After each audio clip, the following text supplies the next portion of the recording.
एहतशाम, आप हमारे साथ ही रहिएगा। Kashif Abbasi, senior anchor person सहाफ़ी हमारे साथ हैं। बहुत शुक्रिया काशिफ अब्बासी साहब आपके वक्त का।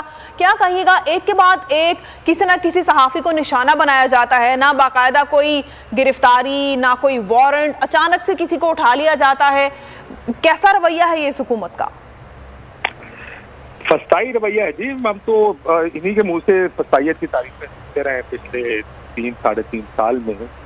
ये फैशिज्म होता क्या है? फैशिज्म में अपने मुखालिफ का और अज़हार राय की आज़ादी का मुंह बंद कर दिया जाए। पिछले 9-10 महीने या साल के करीब जो हमने देखा है, आपके सामने चैनल्स को बंद किया जाता है, उनके लाइसेंसेस रिवोक तक ARY का कर दिया गया, इमरान रियाज को गिरफ्तार किया गया, सदीक जान, अरशद शरीफ के खिलाफ, समी इब्राहिम के खिलाफ, साद के खिलाफ, किसके खिलाफ इन्होंने FIR नहीं की? जिसको किया उठा लिया, उठाया तो डिफेंड करने को आया टीवी पर हुकूमत के नुमाइंदे, कोई वफाक की वजीर, कोई सूबाई वजीर।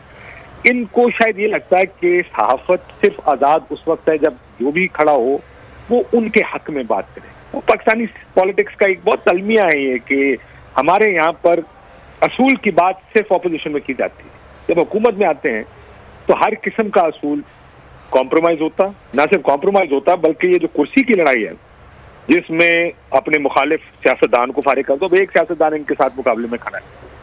आज जो सारी बैठक हुई, मेरे लिए बड़ी हैरानगी की बात है कि सब ने इत्तेफाक किया कि इसको किस तरह बंद करना है।